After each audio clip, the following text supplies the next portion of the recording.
Om Swastiastu. Selamat siang, saya sampaikan kepada yang terhormat Bapak Kepala Sekolah dan guru beserta staf SD Negeri 10 Sanur yang kami banggakan. Puji syukur kita sampaikan ke hadapan Tuhan Yang Maha Esa, karena atas asungkerta warunugrahanya lah kita dapat berkumpul di sini dalam acara diseminasi budaya positif terkait dengan pendidikan guru penggerak yang akan disampaikan kepada Bapak Ibu Guru SD Negeri 10 Sanur sehingga nantinya mampu menerapkan di kelasnya masing-masing. Acara pertama, mari kita lakukan berdoa bersama yang dipimpin oleh Bapak Ketut Agus. Kepada Bapak Ibu Guru dan staf, saya mohon untuk berdiri.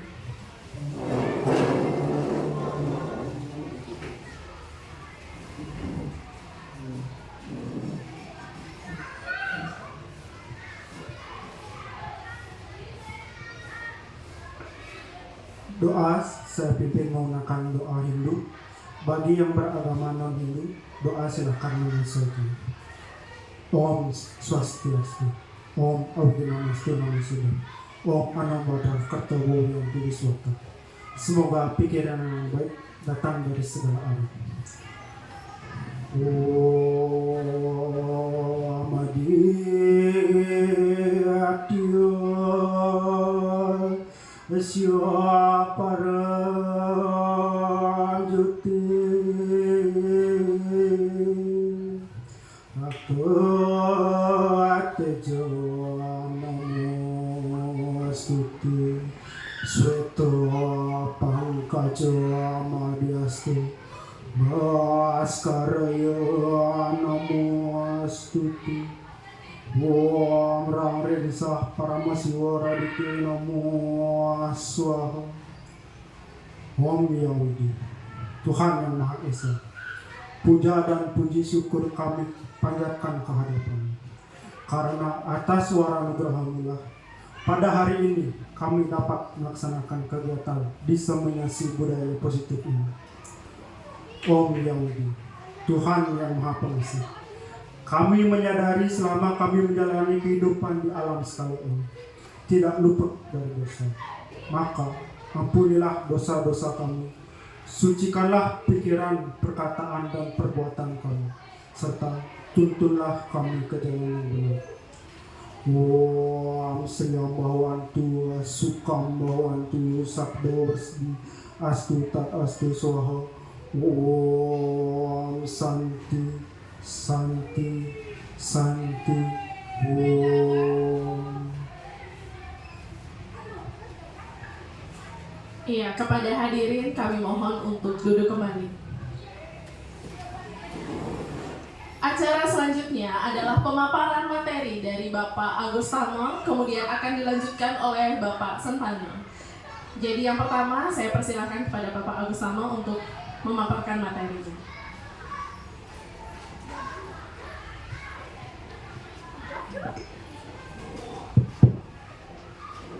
Selamat siang Bapak Ibu Guru, sama-sama Bapak Kepala Sekolah juga yang sudah membersamai di sini. Nah, sebelumnya yang ucapkan salam Om Swastiastu. Baik Bapak Ibu, jadi di sini Titiang selaku calon guru penggerak yang berkolaborasi dengan Pak Sentano akan memaparkan tentang materi ya, tentang budaya positif. Jadi apa yang saya dapatkan di pendidikan program guru penggerak ini nantinya bisa diimplementasikan di kelas Bapak Ibu masing-masing maupun di sekolah, di satuan pendidikan kita secara umum. Baik, yang pertama, jadi tujuan pendidikan menurut Ki Hajar Dewantara. Nah, pendidikan memberikan tuntunan atau menuntun terhadap segala kekuatan atau kodrat yang dimiliki anak. Jadi di sini ada kodrat alam dan kodrat zaman. Ya, di mana secara lahiriah anak itu sudah membawa kodratnya masing-masing yang nantinya akan membawa perubahan dalam hidupnya. Kemudian di samping kodrat alam tersebut, anak-anak pasti akan dipengaruhi oleh yang namanya kodrat zaman, di mana anak-anak terlahir atau anak-anak di kehidupan zaman sekarang mau tidak mau kita pasti dituntut oleh zaman, yaitu contohnya tentang IT yang sangat berkembang pesat saat ini. Kemudian sesuai kodratnya, anak tersebut mampu mencapai keselamatan dan kebahagiaan yang setinggi-tingginya, baik sebagai seorang manusia maupun sebagai anggota masyarakat nantinya ketika mereka sudah dewasa. Kemudian yang kedua, pendidikan yang diterapkan Ki Hajar Dewantara haruslah berpusat pada murid atau menghamba pada sang anak. Nah, mungkin di sini ada pertanyaan buat Bapak Ibu. Apakah Bapak Ibu dalam melaksanakan kegiatan pembelajaran, apakah sudah berpusat kepada murid? Mungkin ada yang bisa memberikan contohnya. Ada mungkin Bapak Ibu yang sudah menerapkan pembelajaran yang berpihak kepada murid. Ibu Swastini mungkin.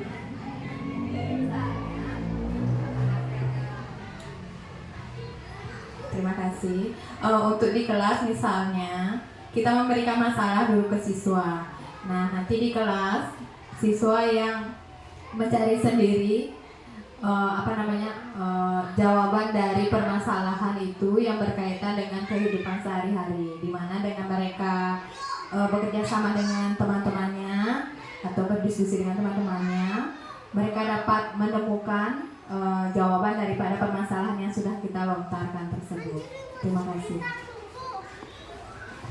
Ya, baik, luar biasa sekali dari Bu Swastini. Mungkin ada lagi Bapak Ibu yang punya pendapat lain atau mungkin cara lain yang sudah Bapak Ibu terapkan di kelas terkait dengan pembelajaran yang berpihak kepada murid. Ya, Pak Sentano silakan. Cek. Terima kasih waktunya Pak Agus. Jadi ini merupakan tuntutan umum dalam pendidikan yang diintegrasikan dalam bentuk tujuan pendidikan Ki Hajar Dewantara. Nah, kalau menurut saya pendidikan yang berpusat pada murid itu bisa nggak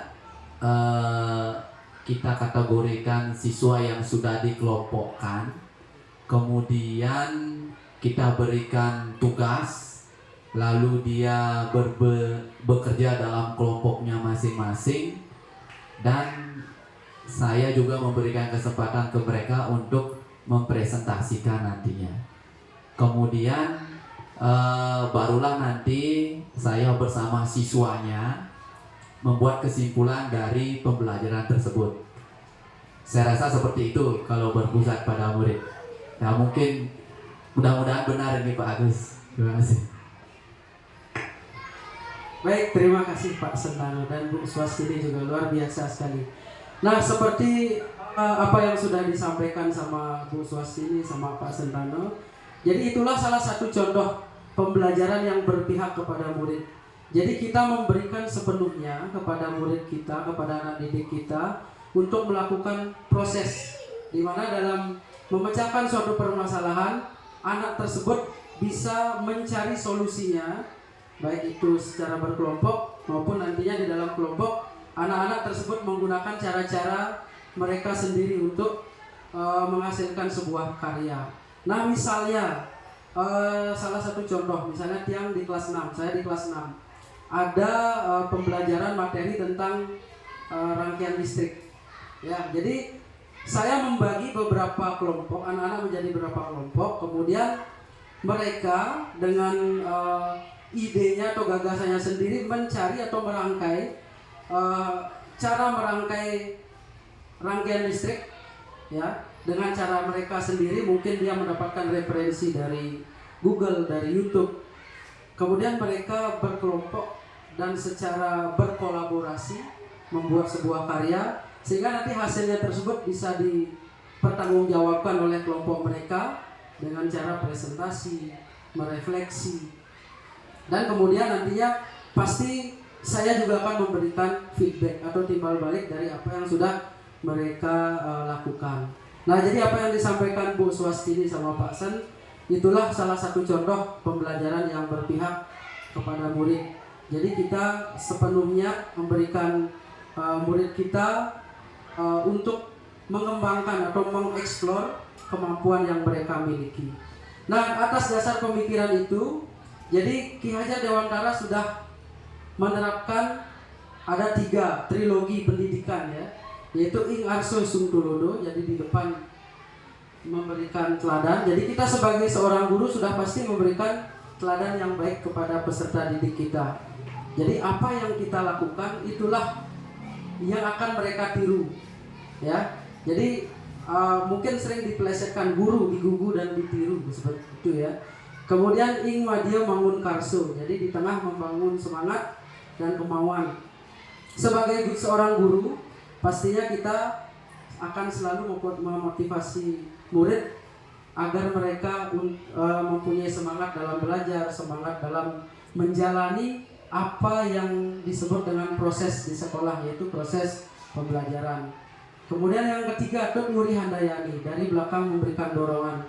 Jadi dorongan dan motivasi inilah yang nantinya mereka untuk mereka agar peserta didik atau anak didik kita mampu dalam melewati semua tahapan proses pembelajaran.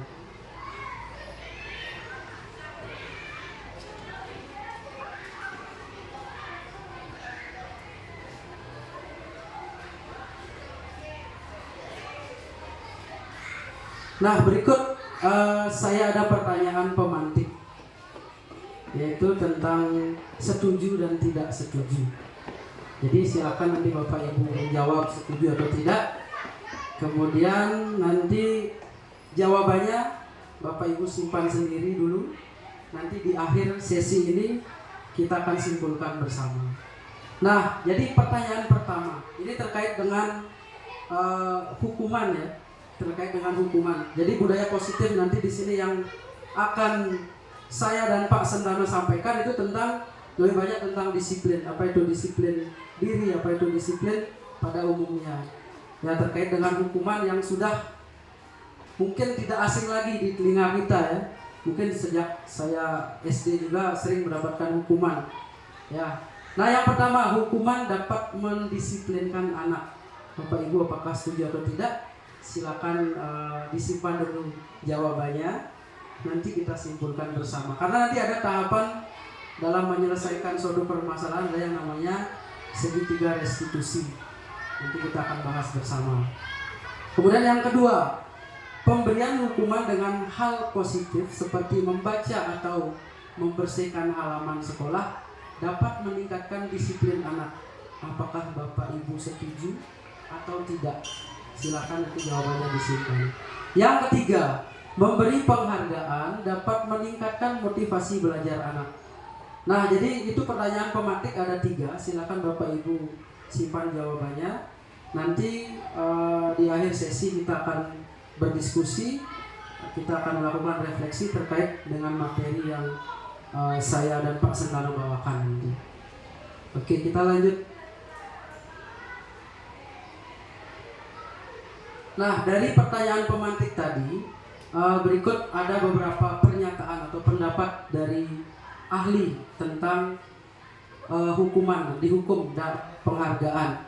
Ya, jadi saat kita berulang kali menjanjikan hadiah kepada anak-anak agar berperilaku bertanggung jawab atau kepada seorang murid agar mempelajari suatu yang baru, atau kepada seorang karyawan agar melakukan pekerjaan yang berkualitas, kita sedang berasumsi mereka tidak dapat melakukannya atau mereka tidak akan memilih untuk melakukannya. Itu menurut Alfie Horn. Ya, kemudian nah di sini ada penghargaan atau hukuman. Ya, jadi sebagai seorang guru pastinya kita untuk memotivasi murid dan untuk mendisiplinkan murid, kita pasti secara umum anak-anak yang sudah melakukan hal terbaik kita berikan penghargaan, dan sebaliknya anak-anak yang berbuat mungkin di luar dari tata tertib yang kita berikan, kemudian mereka mendapatkan hukuman. Nah, menurut beberapa ahli ini ada pemaparannya. Jadi menurut Alfie Kohn dalam bukunya Punished by Reward itu ada mengemukakan baik penghargaan maupun hukuman adalah cara mengontrol perilaku seseorang yang menghancurkan potensi untuk pembelajaran yang sesungguhnya. Nah, menurut Kohn secara ideal tindakan belajar itu sendirilah merupakan penghargaan yang sesungguhnya. Kemudian Kohn juga selanjutnya mengemukakan beberapa pernyataan dari hasil pengamatannya selama ini tentang tindakan memberikan penghargaan yang nilai sama mungkin dengan menghukum seseorang. Nah, jadi di sini ada pengaruh. Nah, setelah kita memberikan penghargaan atau reward atau mungkin hukuman kepada murid, pasti ada yang namanya pengaruh. Ada pengaruh jangka pendek dan juga ada pengaruh jangka panjang. Nah, penghargaan yang termasuk penghargaan di sini ada penghargaan yang efektif dan tidak efektif. Nah, yang namanya penghargaan efektif jika kita menginginkan seseorang melakukan sesuatu yang kita inginkan dalam jangka waktu pendek. Jadi di sini salah satu contoh nanti yang berikan contohnya. Kemudian yang kedua, lanjut dulu. Jika kita menggunakan penghargaan lagi dan lagi, maka orang tersebut akan bergantung pada penghargaan yang diberikan serta kehilangan motivasi dari dalam dirinya sendiri. Yang ketiga, jika kita mendapatkan penghargaan untuk melakukan sesuatu yang baik, maka selain kita senantiasa berharap mendapatkan penghargaan tersebut, kita pun menjadi tidak menyadari tindakan baik yang kita lakukan. Nah, salah satu contoh di sini misalnya ketika kita memberikan penghargaan kepada anak, kita memberikan suatu persoalan dan anak tersebut menjawab, kita memberikan sebuah anak-anak yang bisa menjawab pertanyaan Pak Guru nanti mendapatkan Pak Guru kasih 1 buah pulpen itu misalnya. Nah, otomatis dari penghargaan itu kan ada yang namanya motivasi. Nah, bagaimana kalau suatu saat nanti ketika kita memberikan sebuah soal tapi kita tidak memberikan reward atau hadiah, justru sebaliknya anak tersebut pasti tidak ada motivasi. Buat apa? Kan nggak ada hadiahnya, kan seperti itu. Jadi itu salah satu pengaruh penghargaan. Kemudian yang efektif, yang tidak efektif, suatu penghargaan adalah suatu benda atau peristiwa yang diinginkan, yang dibuat dengan persyaratan hanya jika Anda melakukan hal ini maka Anda mendapatkan penghargaan yang diinginkan. Kemudian yang kedua, jika saya mengharapkan suatu penghargaan dan tidak mendapatkannya, maka saya akan kecewa dan berkecil hati serta kemungkinan lain saya tidak akan berusaha sekeras sebelumnya. Jika kita memberikan seseorang suatu penghargaan untuk melakukan sesuatu, maka kita harus terus-menerus memberikan penghargaan itu. Jika kita ingin hal tersebut terus dilakukan, maka kita juga mengharapkan perilaku anak sesuai keinginan kita. Yang terakhir, orang yang berusaha berhenti merokok, ini salah satu contoh. Atau orang yang berusaha diet menguruskan badannya, bila diberikan penghargaan hampir pasti tidak berhasil. Nah, ini kembali Tiang sampaikan. Jadi penghargaan, sebuah penghargaan itu punya pengaruh besar terhadap diri kita sendiri. Di saat kita dijanjikan sesuatu, pasti kita ada motivasi dan bahkan bisa menghalalkan berbagai cara untuk kita berbuat sesuatu. Misalnya salah satu murid kita atau di kelas kita memberikan sebuah permasalahan, jadi anak-anak tersebut akan ada motivasi karena dia akan mendapatkan penghargaan. Nah, dari apa yang mereka lakukan agar mendapatkan sebuah penghargaan tersebut, pasti akan melakukan berbagai cara atau menghalalkan segala cara bagaimana biar bisa mendapatkan penghargaan. Dan sebaliknya di sini, ketika penghargaan itu tidak ada, berarti mungkin anak-anak kita motivasinya kurang. Ya, jadi salah satu contoh misalnya lomba kayak kemarin, anak-anak fokus, anak-anak giat dalam berlatih. Tujuannya apa? Saya ingin juara. Nah, karena menurut mereka juara itulah merupakan penghargaan. Dan sebaliknya, ketika tidak mendapatkan penghargaan, pasti ada rasa kecewa di sini. Nah, itulah pengaruh penghargaan, yaitu pengaruh positif, efektif dan tidak efektif. Ya. Nah, di sini ada lagi pengaruh penghargaan. Ya, penghargaan bisa merusak hubungan dan penghargaan bisa mematikan kreativitas.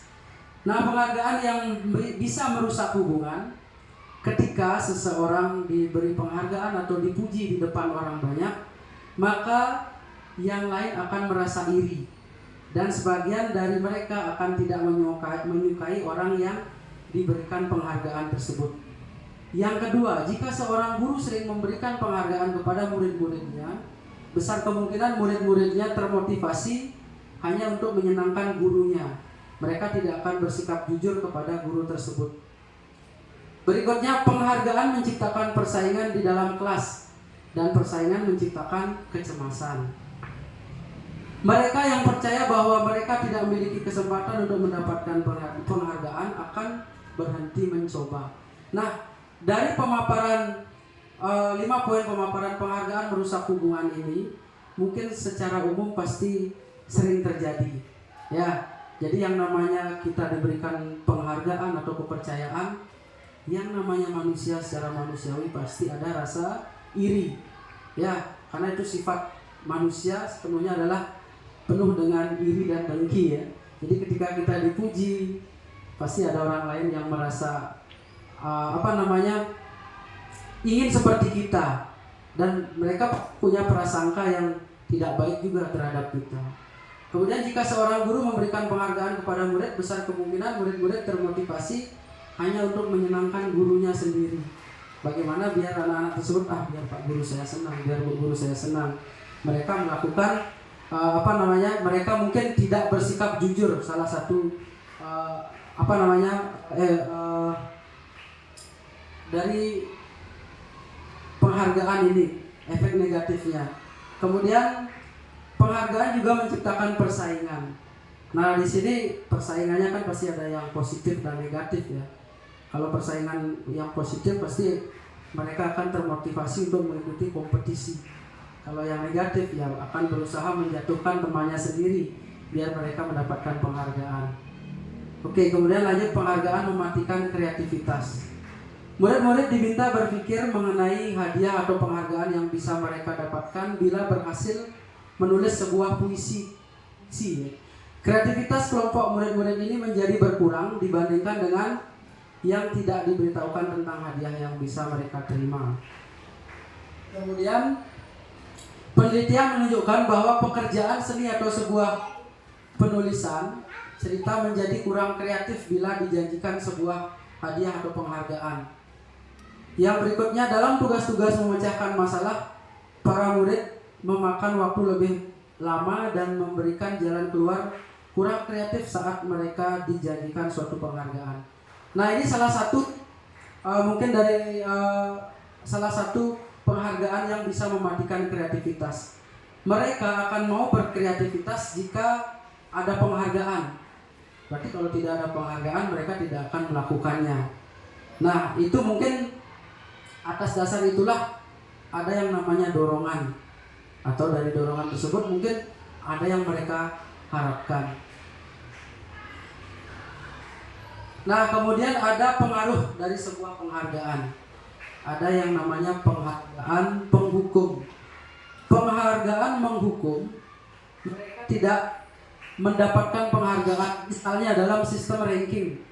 Mereka yang mendapatkan ranking kedua akan merasa paling dihukum. Karena ada mungkin Bapak Ibu yang tahu kenapa yang ranking 2 itu akan merasa dirinya menghukum. Mungkin ada yang bisa, ya Bu Martini mungkin. Bapak, terima kasih. Saya coba menanggapi Pak, mudah-mudahan sesuai. Dari pandangan saya, kenapa yang merasa ranking 2 itu merasa dihukum?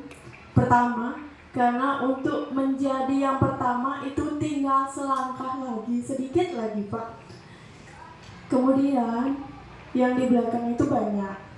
Yang kedua, kenapa dia tidak bisa menjadi yang pertama sedangkan dia mengalami proses yang sama dengan yang pertama, proses pembelajaran yang dia dapatkan sama, mungkin cara dia belajar, dia merasa lebih banyak belajar dari yang pertama.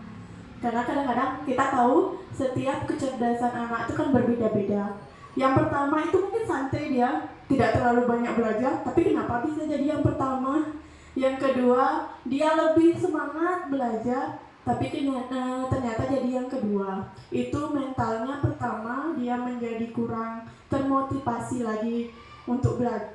Nah, dia berpikir, saya sudah semangat belajar, tapi tetap jadi yang kedua. Sedangkan untuk di lingkungan teman-temannya, dia kan merasa terlihat sudah rajin, tapi tetap jadi yang kedua. Pasti ada ejakan, masa kamu nggak bisa mengalahkan yang nomor 1 udah rajin belajar. Di situ dari segi emosinya berpengaruh dan akan berpengaruh ke proses pembelajaran berikutnya. Jadi itu sistem ranking yang menurut saya. Jadi yang kedua itu merasa dia dihukum. Terima kasih. Baik, luar biasa sekali untuk Bu Martini ya. Jadi mungkin seperti itu ya gambaran atau perasaan anak didik kita ketika ada sistem ranking. Kalau dulu kan ada sistem ranking ya, yang merasa ranking 1 itu pasti bangga. Nah, yang ranking 2 ini ada rasa sedih, kenapa saya tidak bisa menjadi yang pertama. Padahal menurut dia sendiri, saya lebih rajin dari dia. Saya tidak pernah izin, saya tidak pernah tidak membuat tugas. Sedangkan mungkin yang ranking 1 itu pernah izin, pernah tidak mengumpulkan tugas. Nah, jadi mungkin itulah yang merasa dirinya itu ada rasa menghukum ya. Jadi mereka yang posisi kedua ini kenapa tidak bisa menjadi posisi pertama. Nah, hal pribadi juga saya pernah rasakan ketika dulu melamar CPNS ya, mendapat ranking 2, nyari 1 yang dapat ranking 2, selisih poinnya itu cuma 0,40 saja dengan yang ranking 1. Nah, di situ penyesalan saya 1 bulan 7 hari ya. Coba saya bisa menjawab soal lagi 1 aja benar, saya yang lulus. Nah, seperti itu. Jadi saya selalu merasa bersalah terhadap diri saya. Padahal sudah belajar siang dan malam. Ya, ditemani teman terkasih sang istri pasti. Oke, kemudian yang kedua, memberikan. Oke, Ibu Desi mungkin berikan tanggapan, silakan. Ya, kalau saya terima kasih. Kalau menurut saya ada juga kok murid yang dapat ranking 2 nih.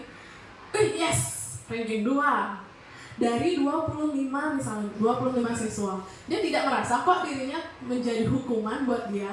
Saya ranking 2 dibandingkan teman-teman yang lain. Ya, kalau seperti itu gimana? Ya, terima kasih. Oke, baik, terima kasih Bu Desi. Jadi kalau ini yang namanya karakter anak ya. Jadi kadang tipikal anak kan tidak sama semuanya. Nah, kadang yang egonya tinggi, itulah yang mereka mungkin dari mereka yang memiliki rasa bersalah yang karena didorong oleh ego, itu mungkin yang mendorong mereka merasa bahwa penghargaan menghukum. Jadi dia beda tipikal anak-anak yang memang mungkin tidak mengharapkan yang terbaik, tetapi dia mendapatkan mungkin posisi salah satu dari yang terbaik, yang sudah bangga. Oke lah, saya ranking 2, untung tidak ranking, yang penting sudah 5 besar itu misalnya. Jadi itu bisa juga merupakan kebanggaan. Kadang anak-anak kita kan anggap aja masuk 5 besar aja sudah bangga sekali, luar biasa. Nah, seperti itu. Iya, Bapak. Ini curhat anak ini, karena ada guru yang berperilaku tidak adil pada seorang murid. Ini curhat dari anak sendiri ya, sehingga dia sudah belajar mati-matian karena pengaruh dari gurunya, meranking itu gurunya merapatan gitu, sehingga dia merasa disingkirkan oleh gurunya gitu, dihukum oleh gurunya karena dia udah belajar mati-matian. Dia yakin dirinya nomor 1 gitu. Nomor 1, betul dia nomor 3. Dia tahu gurunya itu benci sama dia gitu, agak diingat-ingatkan gitu. Itu dia merasa begitu, sehingga berikutnya dia tidak mau belajar lagi, mati niat belajarnya, sehingga dia tidak dapat juara enggak gitu. Akhirnya naik kelas berikutnya, gurunya enggak itu lagi dia bisa, terus ya sekarang sampai SMP dia prestasi terus gitu. Itu pengalaman. Oke, Bapak terima kasih atas pengalaman, sharing pengalaman di sini. Baik, jadi mungkin dari dari proses yang dialami oleh anaknya Bapak itu secara situasi mungkin gurunya dalam tanda kutip mungkin ada penilaian lain mungkin ya. Ada penilaian lain yang mungkin gurunya tersebut nilai yang tidak ada pada anaknya Bapak. Nah, kalau mungkin dari segi prestasi secara kompetitif mungkin kembali lagi ke guru tersebut. Bagaimana proses penilaian tersebut sehingga anak yang mungkin dirasa kurang prestasinya kok bisa menjadi yang terbaik. Nah, kemudian dan sebaliknya ketika sudah mendapatkan guru atau naik kelas mungkin mendapatkan wali yang baru justru menjadi yang terbaik sampai saat ini. Nah, kembali lagi ke proses. Ya, mungkin ada lagi Bapak Ibu yang bisa menanggapi. Oke, dia lanjutkan ya. Jadi yang kedua, memberikan penghargaan dan hukuman adalah hal yang sama karena keduanya mencoba mengendalikan perilaku seseorang. Kemudian berikutnya, karena orang pada dasarnya tidak suka dikendalikan dalam jangka waktu lama, penghargaan akan terlihat sebagai hukuman. Kemudian yang terakhir, jika suatu penghargaan diharapkan, namun Anda tidak mendapatkannya, Anda akan merasa dihukum. Nah, ini kembali lagi ke ego kita masing-masing, ego anak kita masing-masing. Karena dari beberapa tipikal anak pasti punya yang namanya egonya tinggi, ya secara kompetisi mungkin untuk meraih yang terbaik dia melakukannya dengan mati-matian itu contohnya. Oke, yang lanjutkan.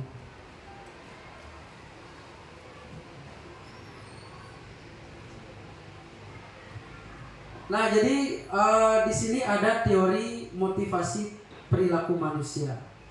Ya, semua perilaku memiliki tujuan di sini ya. Jadi teori motivasi perilaku manusia. Yang pertama, untuk menghindari ketidaknyamanan atau hukuman, apa yang akan terjadi apabila saya tidak melakukannya. Nah, itu merupakan motivasi eksternal. Kemudian motivasi eksternal berikutnya yang kedua, untuk mendapatkan imbalan dari orang lain atau institusi. Apa yang akan saya dapatkan apabila saya melakukannya? Apa yang akan saya dapatkan jika saya melakukannya? Nah, itu untuk mendapatkan imbalan, itu motivasi eksternal ya. Kemudian karena adanya penghargaan, jadi orang itu punya motivasi. Jadi biar melakukan sesuatu. Kemudian yang ketiga ada motivasi internal atau motivasi intrinsik dari dalam diri sendiri. Nah, untuk menghargai diri sendiri, saya akan menjadi orang yang seperti apa bila saya melakukannya.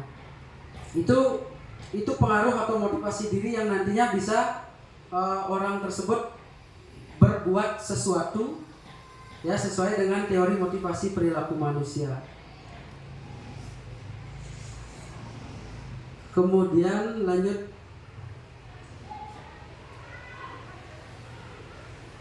Nah, kita akan lanjutkan ke materi berikutnya yaitu disiplin. Nah, menurut Bapak Ibu, apa itu makna disiplin atau apa makna disiplin menurut Bapak Ibu? Mungkin 1-2 orang bisa memberikan jawaban. Pak Astra mungkin dari tadi sudah gelisah saya lihat ini menjawab. Swastiastu, yang Budu, disiplin adalah cara diri kita untuk selalu berada di saat yang tepat. Itu dari saya. Matur semua Bapak Putu. Mungkin ada lagi Bapak Ibu guru yang punya pandangan lain tentang makna disiplin. Taat aturan. Ya, Pak Sen, aturan. Ya. Jadi makna disiplin di sini sangat luas ya. Ada lagi yang lain? Tidak suka melanggar. Oke, nanti ini bisa kita terapkan di dalam keyakinan kelas. Nanti akan dipaparkan oleh Pak Sentana nanti. Ya. Baik, apa makna disiplin? Nah, tadi dari Pak Putu, disiplin adalah ya, kita berada di saat kita berada di mana yang tepat gitu Pak. Ya. Tepat sasaran Pak ya. Oke, baik. Jadi makna disiplin kan luas di sini, ada disiplin waktu, disiplin dalam bekerja. Nah, di sini apa makna disiplin? Nah, disiplin berasal dari bahasa Latin yaitu disiplina yang artinya belajar. Ya. Jadi dalam sebuah proses, apalagi kita sebagai pendidik, jadi makna disiplin di sana adalah belajar. Bagaimana cara kita belajar? Belajar menghargai waktu, belajar menghargai pekerjaan kita sendiri. Ya. Kemudian makna asal dari kata ini berkonotasi dengan disiplin diri dari murid-murid menurut Socrates dan Plato. Kemudian berikutnya, disiplin diri membuat orang menggali potensinya menuju sebuah tujuan apa yang dia hargai. Yang terakhir, namun dalam budaya kita, makna kata disiplin telah berubah menjadi suatu yang dilakukan seseorang orang lain untuk mendapatkan kepatuhan. Nah, jadi salah satunya di sekolah, contohnya tata tertib. Itu tujuannya untuk mendisiplinkan apa tidak? Ya, secara umum iya. Karena kan tata tertib itu dibuatkan untuk untuk dipatuhi. Ya. Jadi peraturan itu dibuat untuk dipatuhi, bukan untuk dilanggar. Kemudian kecenderungan umum adalah menghubungkan kata disiplin dengan ketidaknyamanan, bukan dengan apa yang kita hargai atau pencapaian suatu tujuan yang mulia.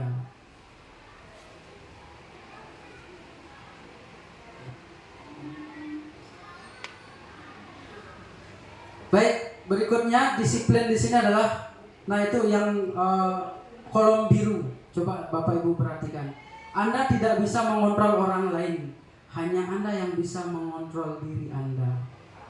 Ya, jadi disiplin adalah kemampuan memerintah diri sendiri dalam mengontrol dan menguasai diri untuk memilih tindakan yang mengacu pada nilai-nilai yang kita hargai dengan penuh tanggung jawab tanpa terperintah orang lain.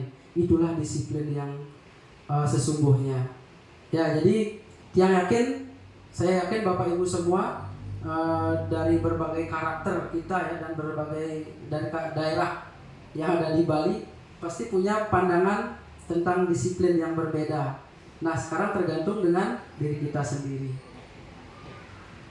Nah, terkait dengan materi berikutnya adalah tentang budaya positif di sekolah, yaitu nilai-nilai dan kebiasaan-kebiasaan di sekolah yang berpihak pada peserta didik agar mereka dapat berkembang menjadi pribadi yang kritis, penuh hormat dan bertanggung jawab.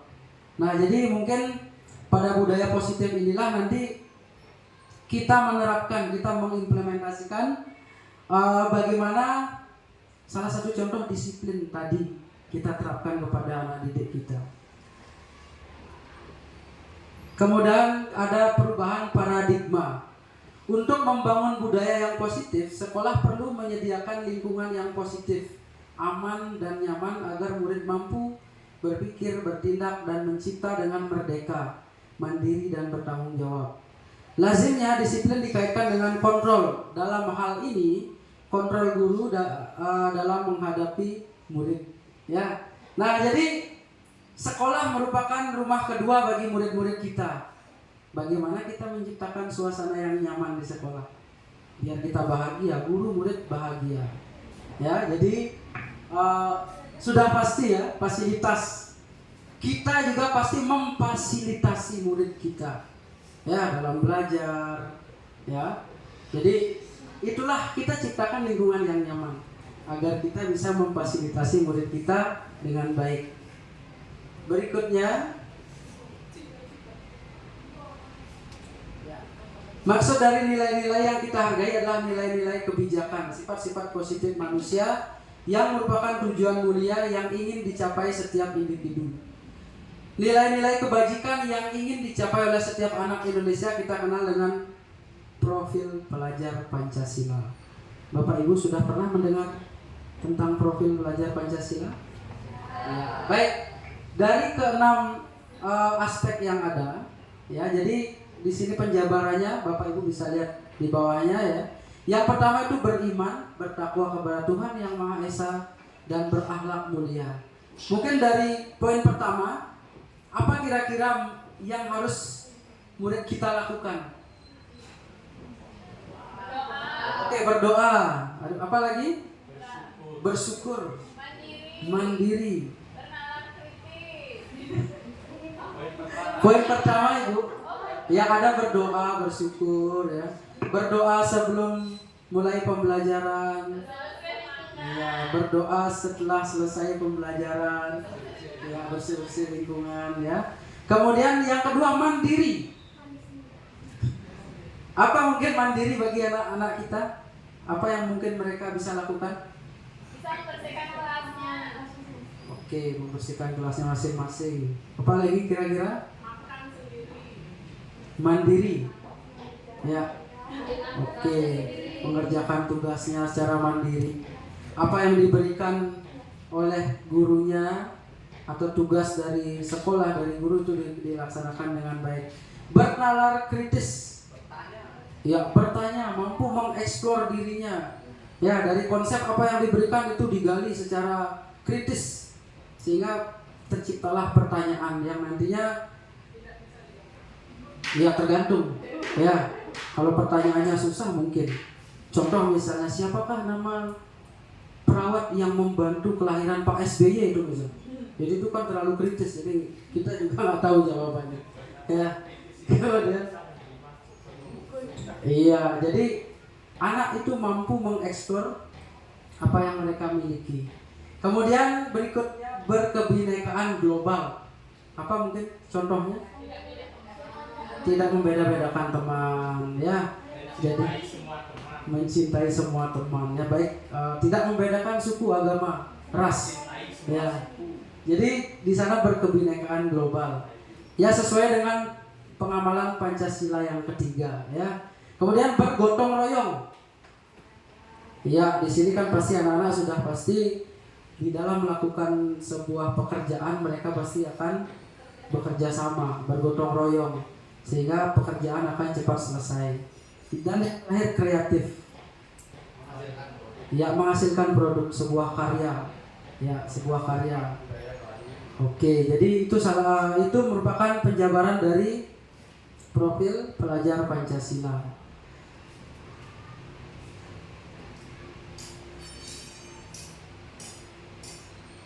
Nah, berikutnya 5 posisi kontrol guru. Ya, jadi di sini model berpikir menang-menang, kolaborasi dan konsensus menciptakan pilihan-pilihan baru. Yang pertama tadi ada penghukum, apa yang sudah kita bahas sebelumnya. Kemudian pembuat merasa bersalah. Habis itu ada teman, pemantau dan manajer. Nah, dari kelima posisi kontrol guru ini berikut penjabarannya. Ada video yang silakan Bapak Ibu simak dulu ya.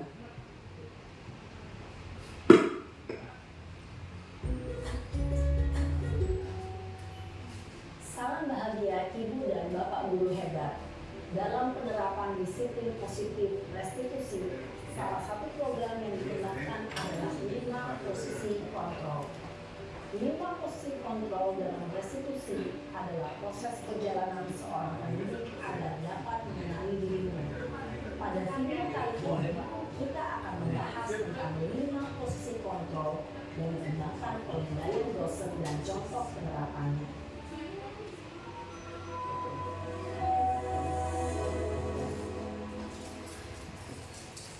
Lima posisi kontrol itu adalah 1.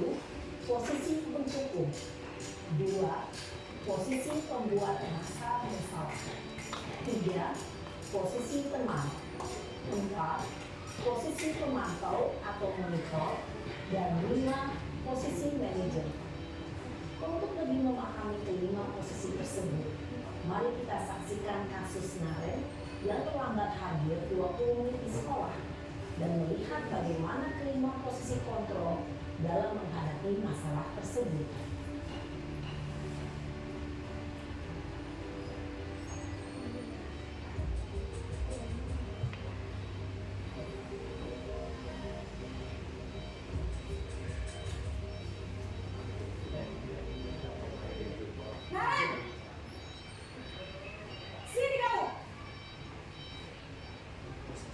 Selamat pagi, Bu. Selalu terlambat. Kamu deh, pasti terlambat. Maaf, Bu. Saya Apa? Apa coba? Alasan kamu apa lagi? Kapan sih kamu tidak terlambat? Malas sekali ya kamu jadi anak. Dasar pemalas. Yang kapok-kapok sih kamu. Sudah berapa kali terlambat? Sana, kamu keliling lapangan basket 2 kali. Kenapa saya harus keliling lapangan basket, Bu? Kenapa? Kamu melawan ibu? Berani-beraninya jawab. Sudah terlambat, masih berani jawab pula. Sekarang, keliling lapangan basket 5 kali sekalian. Biar kapok. Cepat. Pergi sana ke lapangan basket. Posisi penghukum biasanya berbicara dengan nada tinggi, menghardik, menunjuk-nunjuk, menyakiti, dan menyindir. Hukuman bisa berupa fisik maupun psikis. Ibu dan bapak guru hebat. Dampak yang terjadi pada murid ketika guru berada pada posisi penghukum adalah murid cenderung akan memberontak, bahkan menyimpan dendam.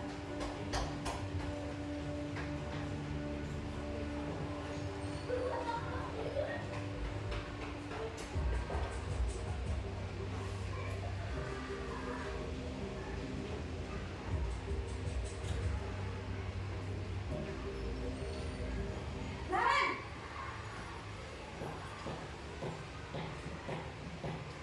Selamat pagi, Bu.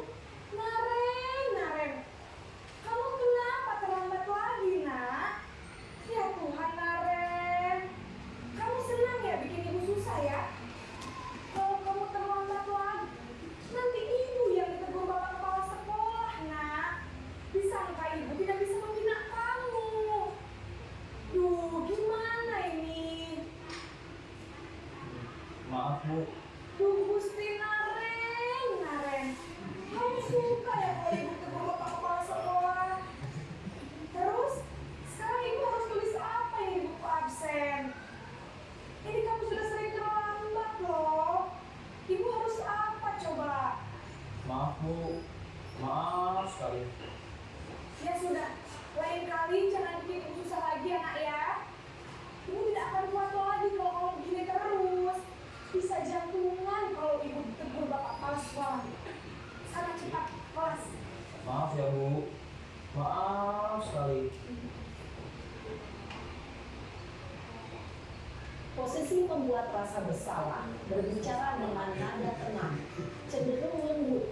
Namun kata-kata yang diutarakan membuat murid merasa menjadi orang yang gagal, memandang buruk dirinya sendiri, merasa tidak berharga, dan tidak sanggup membahagiakan orang lain. Ketika guru mengambil posisi pembuat rasa bersalah, murid akan menganggap dirinya yang bersalah dan ia akan menyimpan emosi negatif tersebut di dalam dirinya.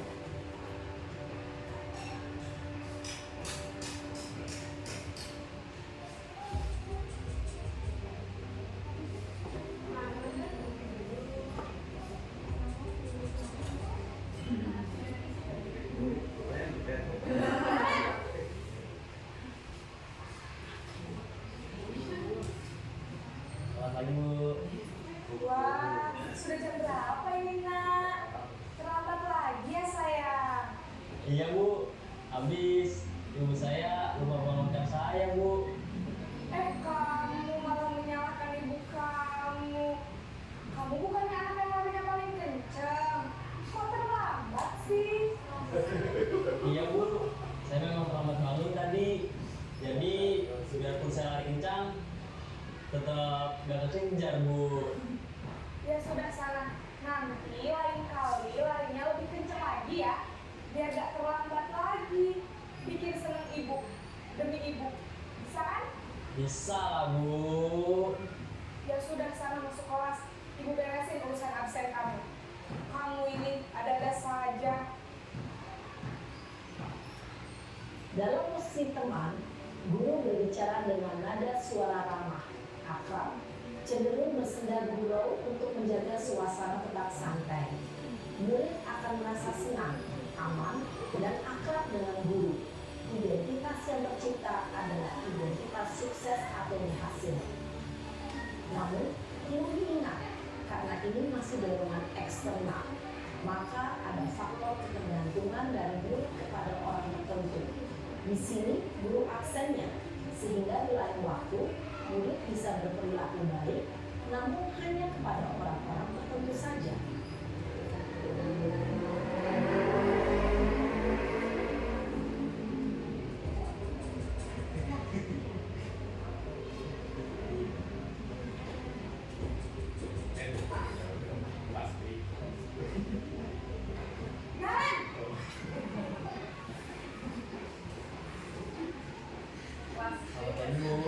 Naren, apa peraturan sekolah kita tentang jam berapa kita harus masuk sekolah, nak? Kita harus di sekolah jam 7, Bu. Iya betul, sekarang sudah jam 7.20. Naren sudah tahu konsekuensinya jika terlambat hadir. Paham, Bu. Saya harus tinggal kelas pas jam istirahat selama 20 menit. Iya benar, konsekuensinya demikian. Jadi nanti jam 9.30 pas istirahat, kamu harus tinggal di kelas, kerjakan tugas tambahan untuk ketertinggalan kamu, ya? Baik, Bu. Posisi pemantau mengandalkan penghitungan atau data untuk mengontrol murid. Guru mengarahkan murid berdasarkan peraturan dan konsekuensi. Seorang pemantau menunjukkan bahasa tubuh dan ekspresi wajah yang datar dan cenderung formal.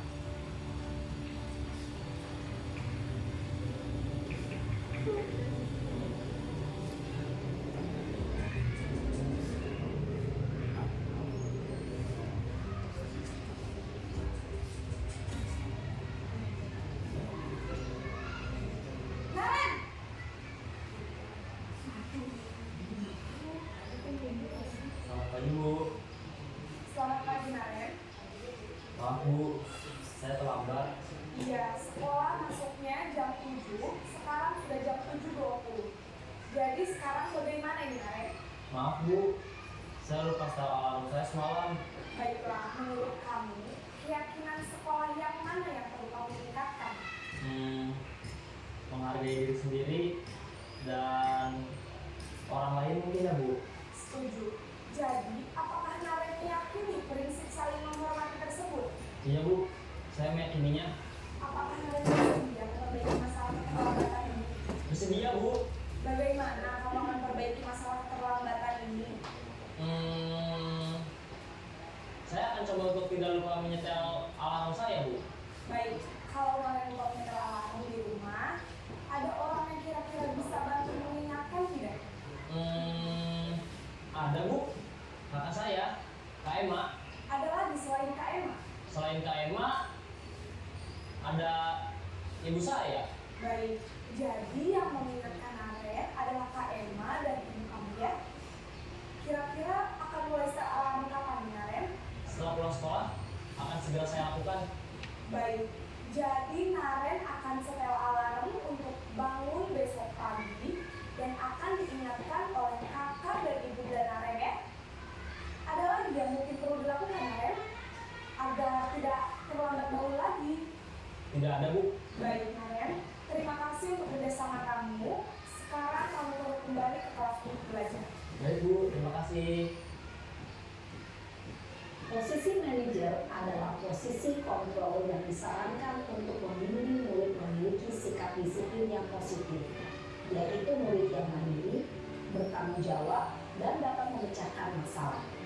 Tujuan dari posisi ini adalah agar murid dapat merefleksi atas tindakannya Guru akan dengan tulus memberikan pertanyaan bermakna sehingga membuat murid dapat belajar dari kesalahannya dan mencari sebuah solusi untuk menyelesaikannya. Ibu dan bapak guru hebat, setelah mengamati adegan kelima posisi kontrol tadi, kira-kira posisi mana yang paling ideal? Posisi mana yang dapat menunjang motivasi intrinsik murid? Ya, tentu posisi manajer. Posisi ini memang posisi ideal dan ingin dituju setiap pendidik. Pada posisi inilah, guru dapat menerapkan disiplin positif yang berpihak pada murid, yang memerdekakan murid. Perjalanan seorang pendidik tentunya tidak mudah untuk sampai pada posisi seorang manajer. Namun, tujuan kita pasti, yaitu menciptakan murid-murid yang mandiri, merdeka, dan bertanggung jawab. Semoga penggambaran 5 posisi kontrol yang telah diperlihatkan ini dapat menjadi ajang refleksi bagi kita semua, agar dapat terus mengasah dan menerapkan disiplin positif yang memerdekakan murid. Mari terus berlatih dan bersemangat. Selamat menerapkan. Salam yang bahagia, Ibu dan Bapak Guru hebat.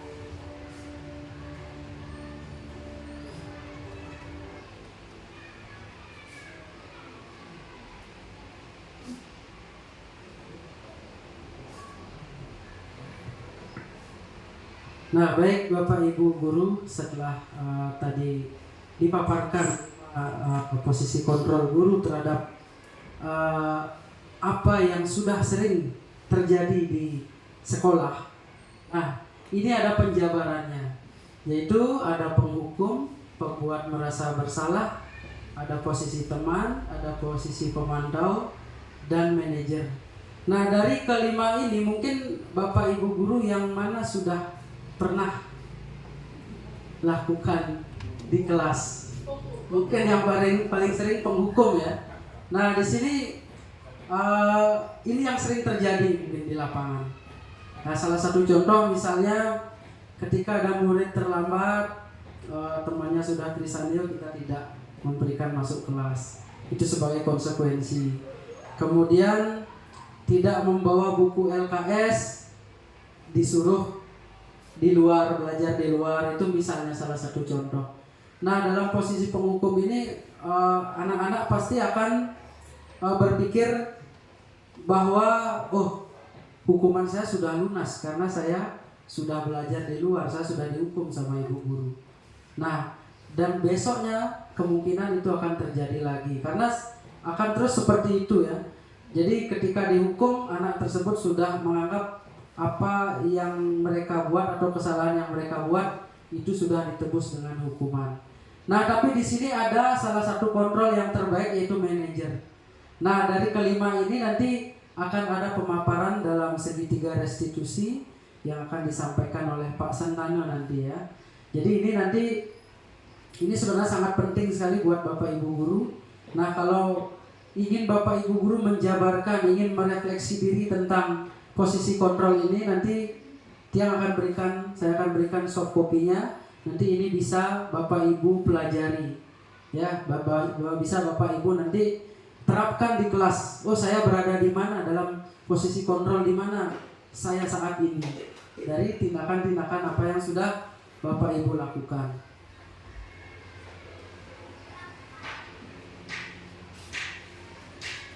Nah, kemudian di sini ada pernyataan-pernyataan dan siapa yang mengatakan. Nah, misalnya seperti yang di video tadi ya. Ini ada pernyataan, saya kecewa sekali dengan kamu. Nah, di sini siapa yang mengatakan? Itu pembuat orang merasa bersalah.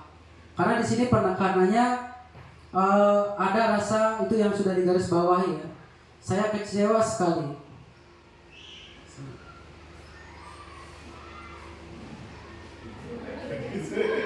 Ya, saya kecewa sekali dengan kamu. Mungkin Bapak Ibu pernah seperti melontarkan kalimat seperti ini kepada murid? Pernah, ya. Kemudian yang kedua, kamu tidak pernah benar melakukannya. Jadi di sini kan kata tidak pernah, seolah-olah murid itu kan selalu salah. Ya, jadi di sini dalam posisi penghukum. Ya, siapa yang mengatakan gurunya itu sebagai penghukum? Kemudian ketika kita berposisi sebagai teman, ayolah lakukan demi ibu bapak, ayolah lakukan demi pak guru, demi ibu guru, ya demi kebaikan sekolah ini itu misalnya. Itu secara persuasif kita memberikan pernyataan yang sebagai teman. Kemudian sebagai pemantau, apakah kamu mau mendapatkan stiker bintang hari ini? Nah, jadi ketika ada anak-anak yang mungkin sudah bisa melakukan apa yang kita inginkan, ada yang namanya reward. Mungkin Pak Astra sering memberikan bintang kepada muridnya ya. Legend ya. Sehingga muridnya sampai ada yang mendapatkan 7 bintang, jadinya bintang 7 ya. Oke. Kemudian sebagai manajer, nah bagaimana kamu bisa menyelesaikan masalah ini? Jadi ini kita posisinya sebagai manajer karena kita menggali jawaban anak-anak sesuai dengan secara persuasif, sesuai dengan kesepakatan kelas yang kita buat. Jadi nanti ini akan Pak Sentana jelaskan di dalam segitiga restitusi. Ya, kemudian yang terakhir, kamu selalu yang paling terakhir. Nah, kata selalu di sini itu mungkin menurut anak-anak kata selalu itu seolah-olah dirinya saja. Sama seperti dengan tidak pernah, ya itu bahasa penghukum.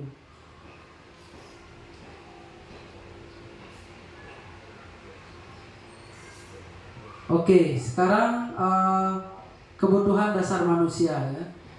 Jadi di sini ada kebutuhan yang namanya cinta kasih, penguasaan, kesenangan, dan kebebasan.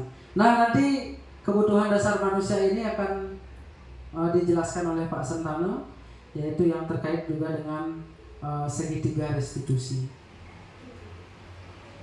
Nah, Bapak Ibu sekalian, demikian pemaparan dari saya atas budaya positif yang sudah saya jelaskan. Mudah-mudahan nanti Bapak Ibu bisa menerapkan, bisa mengimplementasikan di sekolah.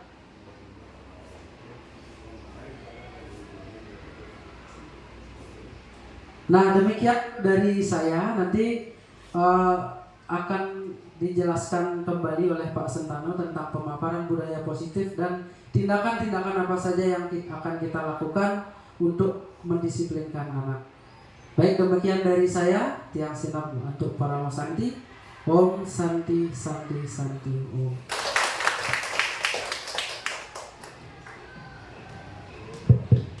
Cek 1 2 3. Terima kasih Pak Agus. Terima kasih pula kepada teman-teman yang sudah hadir pada hari ini. Masih semangat Bapak Ibu? Oke, cek sound dulu ya, dulu Bapak Ibu ya. Oke, saya bilang asik, Ibu bilang jos. Kemudian saya bilang asik, yang kedua bilang luar biasa. Ya, biar nanti kelihatannya lebih semangat. Asik asik. Asik asik. Luar biasa. Yeah, tepuk tangan dulu dong. Oke. Kalau sama saya santai dulu, sama kayak Pak Agus ya. Tetap santai aja, jangan dibawa serius. Bapak Ibu, ternyata yang saya dapatkan dari apa yang sudah disampaikan Pak Agus, ya, dia kaget juga Bapak Ibu. Pertama kali mengikuti pendidikan ini, hal yang menarik itu adalah ternyata penghargaan juga bisa mematikan kreativitas. Dan saya baru tahu dalam sistem ranking itu ternyata penghargaan itu menghukum yang nomor 2. DJ peluasa Bapak Ibu, jangan pernah mau jadi yang kedua, itu kesimpulannya. Ya, Bapak Ibu ya, karena jadi yang kedua itu paling susah itu. Ya, itu saya sangat menarik sekali dari materi yang disampaikan Pak Agus. Jangan pernah menjadi yang kedua, itu kesimpulannya. Oke, guyon sedikit Bapak Ibu. Oke, lanjut Bapak Ibu. Tadi sudah disampaikan oleh Pak Agus kebutuhan dasar manusia. Jadi kerangka berpikirnya seperti ini Bu. Budaya positif itu yang pertama ada disiplin dulu. Nah, disiplin itu bagaimana caranya mewujudkan disiplin? Nah, itu harus dengan posisi kita sebagai seorang guru. Posisi kontrolnya kan sudah ada 5. Iya, itu 5. Yang paling bagus adalah manajer. Bapak Ibu, sesulit apapun, serumit apapun Bapak Ibu dalam kondisi menyelesaikan permasalahan siswa, tetaplah dalam posisi manajer. Jangan pernah ataupun berada dalam posisi penghukum Bapak Ibu. Hukuman itu bisa berupa fisik dan verbal. Tadi kan yang fisik di video kalau verbal contohnya apa Pak Asra? Hukuman verbal, kata-katanya. Oke, masih rahasia ya Pak? Skip. Contohnya Bapak Ibu, kamu goblok, kamu bodoh, lengah dalam bahasa Balinya. Tidak boleh Bapak Ibu. Kalau dulu saya Bapak Ibu sering melontarkan kata-kata itu. Ya, ternyata penghukum itu bisa dalam bentuk verbal dan fisik. Nah, jadi kita hindari itu. Menghukum. Setuju Pak Asra? Ya. Oke, bagus. Terima kasih Pak Asra. Oke, jadi yang paling bagus itu adalah posisi manajer.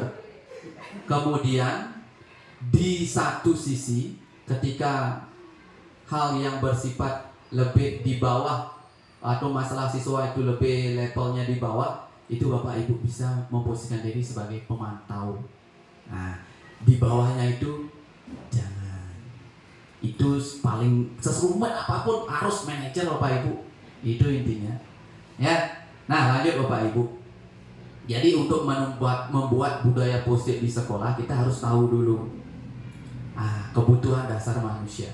Jadi kita sebagai manusia ini 5 ini Bapak Ibu yang harus kita tahu. Yang pertama Bapak Ibu ini, Bapak Ibu tahu nih survival, kemampuan bertahan hidup. Kalau Bapak Ibu tidak makan, ya nggak bisa kebutuhan yang lain terpenuhi. Kalau nggak mau makan, pokoknya makan dulu Bapak Ibu. Makanya tadi sebelum diseminasi saya berniat baik untuk konsumsi dulu, ya biar nanti kebutuhannya ini terpenuhi. Terutama ini Bapak Ibu saya cari. Ya, oke. Nah, setelah kemampuan bertahan hidup, ada juga kebutuhan manusia itu untuk dikasihi, dicintai, Bapak Ibu.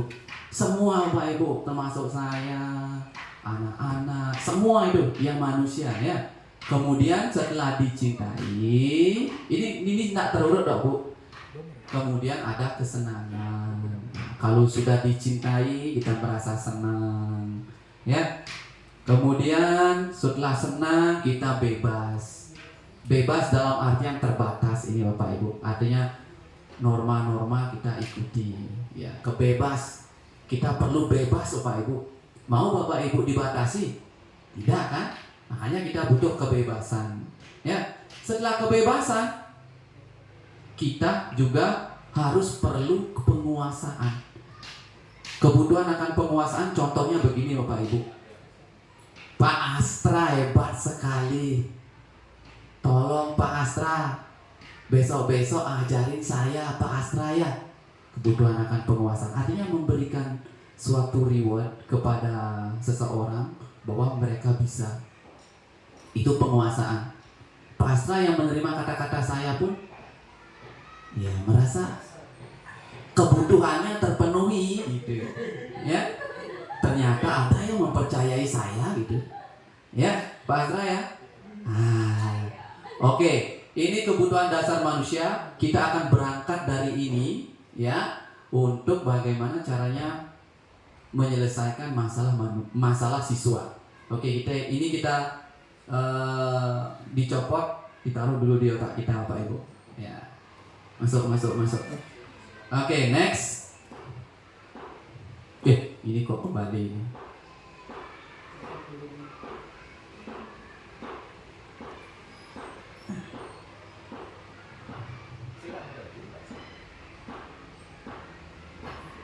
Oke, saya punya cerita Bapak Ibu. Sebenarnya cerita ini adalah kasus.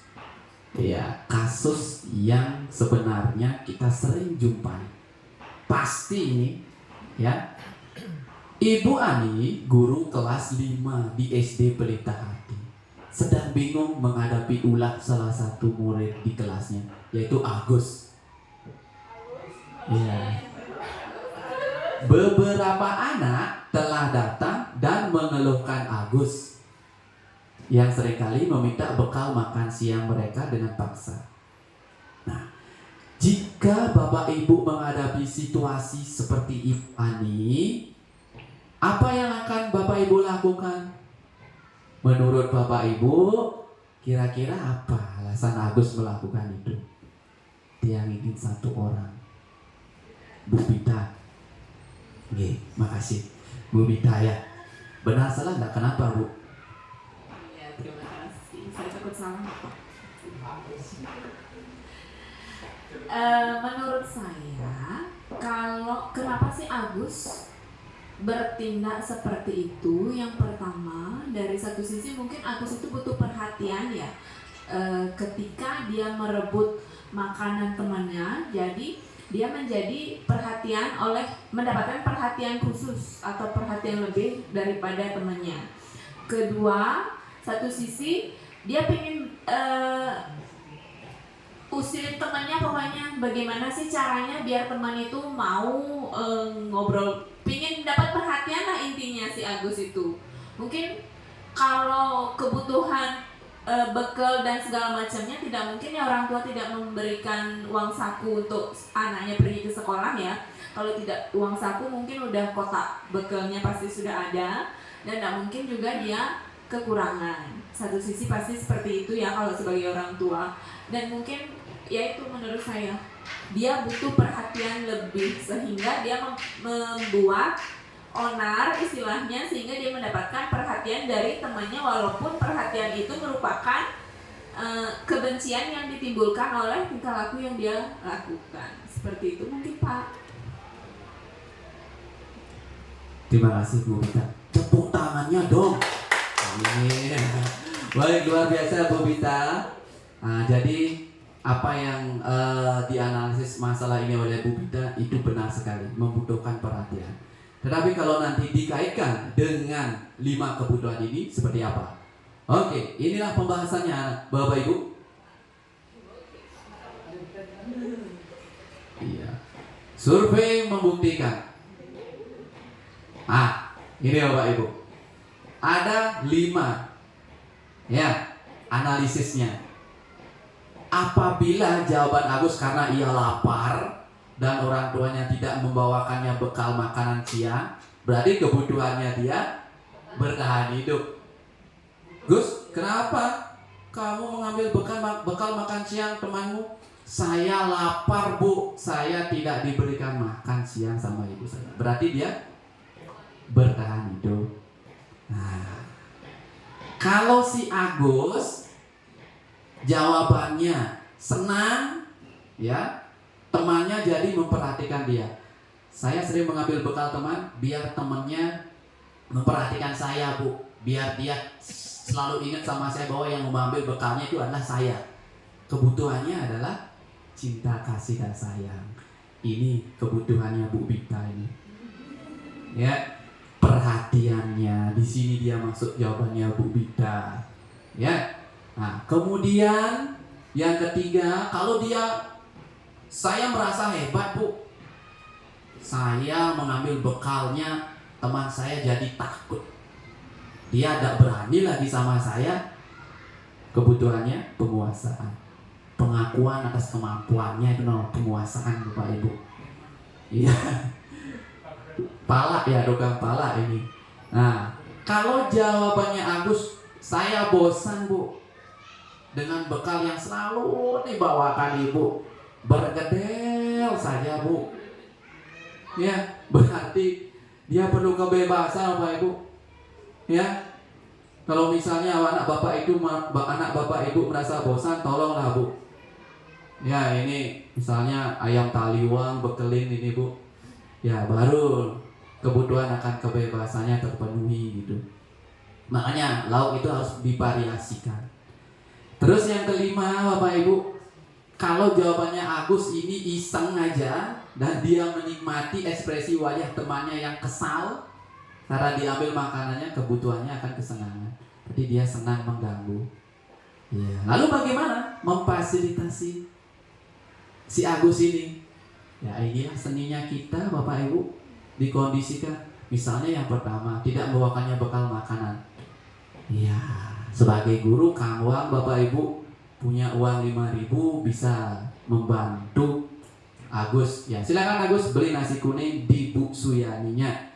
Silakan. Nah, sudah Bapak Ibu memberikan solusi. Nah, oke, itu contohnya. Nanti yang 1, 2, 3, 4 coba Bapak Ibu nanti gimana caranya menganalisis ya. Oke, next.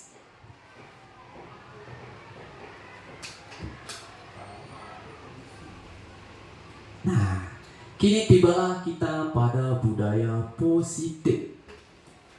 Bapak Ibu, tadi kita sudah singgung budaya positif itu adalah sesuatu kebiasaan yang mengkondisikan siswa, guru, pegawai, rekan kerja atau yang disebut warga sekolah ke dalam suatu kegiatan yang mengarah ke hal-hal yang positif.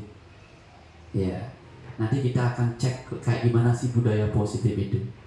Nah, budaya positif yang paling kecil yang harus kita pahami itu mulai dari peraturan kelas Bapak Ibu. Jadi kalau misalnya di kelas kita sudah ada aturan, ya itu sudah mengarah ke penumbuhan budaya positif, sudah mengarah. Tetapi skupnya itu merangkul semuanya Bapak Ibu. Ya, ada di dalam budaya positif. Kemudian di budaya positif ada juga keyakinan kelas. Ini Bapak Ibu berbeda dengan ini Bapak Ibu. Keyakinan kelas dengan peraturan kelas. Bedanya di mana Bapak Ibu? Jangan ini ya. Mohon bersabar. Nanti kita nanti saya akan jabarkan ya. Kemudian setelah peraturan kelas ini ada, keyakinan kelas ini kita sepakati bersama, nantinya akan menjadi lingkungan yang positif di kelas. Setelah menjadi lingkungan positif, akan menjadi suatu kebiasaan. Kebiasaan itu kita sebut sebagai budaya positif. Ini Bapak Ibu. Nah, lanjut.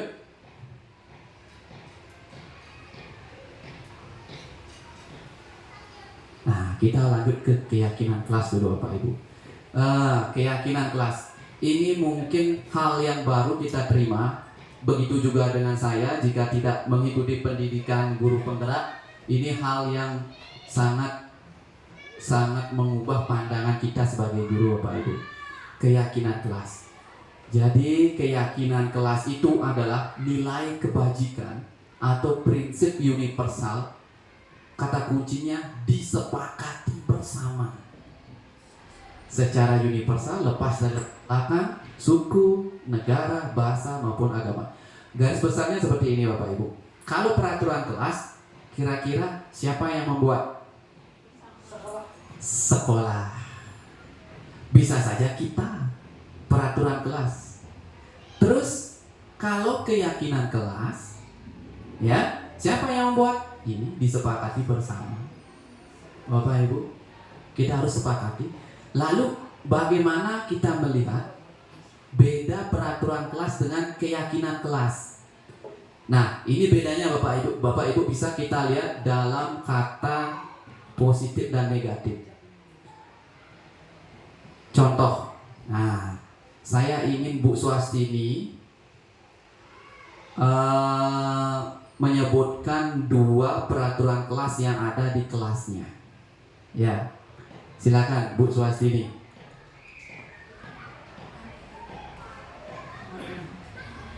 Peraturan di kelas, yang pertama datang tepat waktu, kemudian yang kedua menggunakan pakaian seragam sesuai hari.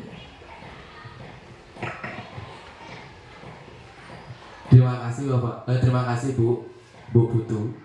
Jadi itu merupakan suatu peraturan kelas. tetapi ini juga bisa masuk ke keyakinan kelas. Kalau Bapak Ibu lihat secara seksama, peraturan kelas itu terbatas, lebih luas dia. Bisa menggunakan kata positif dan kata negatif. Peraturan kelas misalnya dilarang, dilarang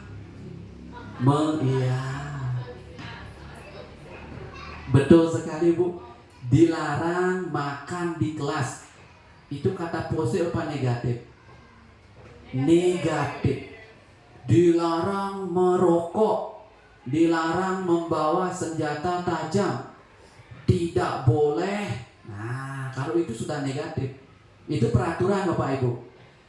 Tapi kalau keyakinan, ya, kalau keyakinan dia hanya menggunakan kata positif. Kita hilangkan yang kata negatif. Itu baru kita keyakinan. Seperti apa yang disebutkan oleh Bu Putu. Keyakinannya apa Bu? Lupa saya. Iya, datang tepat waktu. Itu keyakinan sudah Bapak Ibu. Kalimat positif mengarah ke keyakinan. Kalau di peraturan kelas tidak boleh terlambat. Itu peraturan kelas. Tapi kalau diubah ke keyakinan kelas sudah masuk ke datang tepat waktu. Oke, inilah perbedaannya Bapak Ibu. Nah, ini syaratnya. Yang pertama, keyakinan kelas itu bersifat abstrak daripada peraturan, yang lebih rinci dan konkret. Artinya dia lebih umum kata-katanya kalau dibandingkan dengan peraturan, ya, lebih umum. Kalau peraturan kan hanya mencakup satu sikap yang harus kita sepakati di dalam kelas. Keyakinan kelas berupa pernyataan-pernyataan yang universal, ya. Kemudian yang ketiga, keyakinan kelas senantiasa dibuat dalam bentuk positif. Nah, ini apa yang sudah saya katakan tadi. Keyakinan kelas hendaknya tidak terlalu banyak sehingga mudah diingat dan dipahami. Kalau Bapak Ibu membuat keyakinan kelas banyak sekali Bapak Ibu, ya itu mungkin akan efektifnya kurang karena susah diingat dengan temannya. Oke, semua warga kelas sebaiknya ikut berkontribusi dalam membuat kegiatan kelas lewat curah pendapat. Bapak Ibu, ini yang penting Bapak Ibu.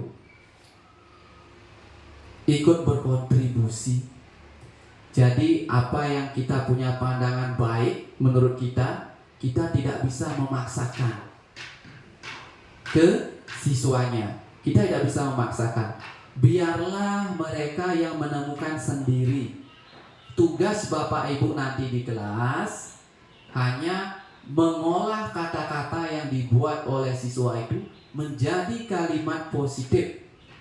Setelah menjadi kalimat positif, nanti tuangkan dalam bentuk kata yang universal. Kayak gimana kata universalnya Pak? Nah, itu berupa nilai kebajikannya nanti setelah slide ini. Ya, tidak bisa memaksakan. Peran kita hanya mengarahkan. Ya, harus di kelas ini menghormati orang lain, nah bisa. Nah, kalau misalnya tidak di peraturan kelasnya tidak boleh mengganggu teman, nah kayak gimana itu? Kayak gimana kata positifnya? Ya, menghormati orang lain. Nah, seperti itu Bapak Ibu. Nah, kemudian yang terakhir, bersedia meninjau kembali keyakinan kelas dari waktu ke waktu.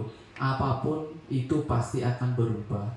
Silakan Bapak Ibu, kalau misalnya sudah buat keyakinan kelas, ya, itu ditinjau dan dievaluasi kembali. Sudah sesuai apa belum? Jadi goal dari budaya positif ini, terutama keyakinan kelas, Tiang berharap Bapak Ibu mulai membuat keyakinan kelas, termasuk saya juga. Ya, saya setelah ini mungkin saya akan membuat keyakinan kelas berkolaborasi dengan Pak Agus. Saya sama-sama belajar Bapak Ibu, sama-sama ya. Ya. Kemudian next. Nah, ini Bapak Ibu, ini bedanya peraturan dengan keyakinan kelas. Oke, ini sudah yang saya sampaikan tadi. Selalu kembalikan buku ke tempatnya. Ini kan lebih spesifik, lebih rinci dia. Kalau keyakinan kelas harus ada kata tanggung jawab. Contohnya yang kita bisa buat, siswa kelas 5A harus bertanggung jawab. Itu kan kalimatnya lebih umum skopnya. Sudah termasuk di dalamnya selalu kembalikan buku ke tempatnya, menaruh sepatu di depan kelas, sudah bertanggung jawab. Menjaga buku paket, sudah masuk tanggung jawab. Tapi kalau kita hanya buat ini, ya ini sangat spesifik sekali ya. Nah, ini kita berusaha membuat keyakinan kelas yang sifatnya universal. Nah, ini masuk ke dalam nilai kebajikan tanggung jawab. Kemudian ini, dilarang mengganggu orang lain. Kalau sudah kata dilarang, kalimat yang negatif itu masuk ke peraturan. Kalau keyakinan kelas kita setting seperti ini, menghormati orang lain dan diri sendiri. Gitu Bapak Ibu. Nah, selanjutnya hadir di sekolah 15 menit. Iya, Bapak Ibu bisa membuat kata-kata berkomitmen pada tujuan, atau selalu datang tepat waktu. Nah, boleh. Kemudian dilarang melakukan kekerasan. Itu masuk ke dalam keyakinan kelas keselamatan. Bapak Ibu bisa menyusun seperti ini. Kalau dilarang melakukan kekerasan, selalu mengutamakan keselamatan di dalam kelas. Apapun itu masuk Bapak Ibu. Kalau misalnya anak-anak kita tugasi bawa senjata tajam, gunting untuk proyek pembuatan majalah dinding misalnya, nah ini sudah masuk. Pokoknya utamakan keselamatan gitu. Kalau mereka sudah yakin, mereka terbiasa, mereka akan tahu makna dari selalu mengutamakan keselamatan. Ini juga dilarang menggunakan narkoba. Kalau kita menginginkan anak-anak tidak boleh membawa rokok, tidak boleh membawa narkoba, ini kata kuncinya adalah kesehatan. Bapak Ibu bisa membuat keyakinan kelas seperti ini. Selalu mengutamakan kesehatan. Nah, bisa seperti itu Bapak Ibu. Ya. Oke, termasuk juga gunakan masker. Nah, untuk keselamatan ini juga, ini masuk ini Bapak Ibu. Jangan berlari di kelas atau koridor. Kalau menghormati orang lain juga masuk ini, bergantian atau menunggu giliran. Rasanya Bapak Ibu pasti bisa Bapak Ibu. Apalagi sekarang soft copy sudah ada, nanti kita akan bagi bersama. Saya akan merasa berhasil sekali setelah diseminasi budaya positif ini sama Pak Agus, ketika Bapak Ibu ada motivasi intrinsiknya, motivasi internalnya membuat keyakinan kelas. Kalau Bapak Ibu masih ragu, masih kurang, atau bahkan masih belum percaya sama saya, terus Bapak Ibu silakan cari di YouTube, banyak sekali referensinya Bapak Ibu. Di sana banyak sekali membuat peraturan kelas. Ini untuk wali kelas. Sedangkan untuk guru mapel seperti Pak Ketut Agus bisa juga membuat kesepakatan kelas mapel agama Hindu. Jadi ketika Pak Agus masuk ke kelas ya mengajar agama Hindu, misalnya Pak Agus membuat keyakinan kelas yang berbeda dengan Bapak Ibu gurunya atau di kelasnya itu, nah kenapa Pak? Ya, disesuaikan. Nah, oke, nah kenapa? Khusus untuk agama seperti ini. Nanti akan terlihat juga di SMP. SMP kan tidak ada, ya, keyakinan kelas khusus untuk walinya. Nah, kan ada keyakinan kelas masing-masing mapel. Tapi keyakinan kelas secara umum juga ada. Ya, tergantung nanti Bapak Ibu mau memakai yang di kelas itu apa keyakinan kelas menurut kita gitu. Oke, Bapak Ibu, mudah-mudahan Bapak Ibu masuk materi ini. Ya, kalau nanti sudah merasa goyang sedikit Bapak Ibu, saya akan ice breaking ini. Ya. Oke, Bapak Ibu, itulah keyakinan kelas. Nah, bentuknya seperti ini. Keyakinan kelas. Oke, inilah keyakinan kelas yang sudah saya rancang ya untuk bisa diterapkan di kelas nanti. Jadi Bapak Ibu, untuk formatnya ini gampang sekali. Bapak Ibu bisa buka Canva dengan akun belajar ID. Nah, ini keyakinan kelas. Pertama, contohnya mengamalkan ajaran agama untuk kebaikan bersama. Juga bisa berbentuk gambar seperti ini biar lebih interaktif. Dalam bentuk list seperti ini juga bisa. Oke. Nah, ini Bapak Ibu contoh keyakinan kelas. Nah, rasa aman adalah hak setiap orang.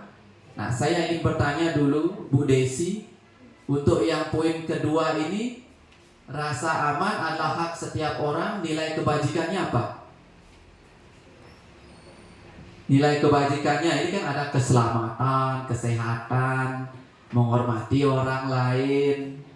Nah, kira-kira apa ini Bu Desi? Rasa aman adalah hak setiap orang ini? Rasa aman adalah hak setiap orang? Iya, betul. Masuk juga ke keselamatan, Bapak Ibu.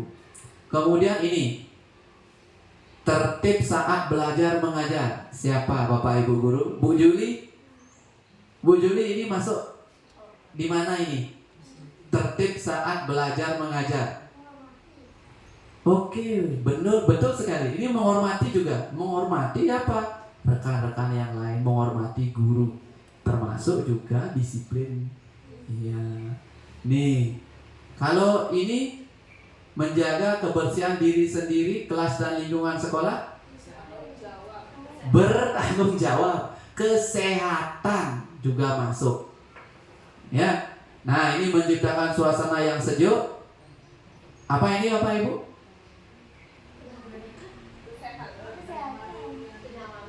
Kesehatan bisa, kenyamanan. Ya. Ini nilai kebajikannya. Kemudian yang keenam, saling mengingatkan, mendukung dan membantu antar sekolah. Saling mengingatkan, mendukung dan membantu antar sekolah. Gotong royong Bapak Ibu. Ini kemudian yang terakhir, menata ruang kelas dengan gambar-gambar edukasi yang menarik, kreatif. Rasanya besok sudah jadi keyakinan kelas ini dari Bapak Ibu. Oke. Oke. Terima kasih Bapak Ibu. Itulah keyakinan kelas. Mari bersama-sama. Saya dan Pak Agus sudah berkomitmen untuk membuat keyakinan kelas. Dan sekolah lain sudah banyak yang membuat. Oke. Nah, itu kita lihat dari beberapa keyakinan kelas yang sudah share di YouTube, banyak sekali Pak Ibu. Nah, lanjut.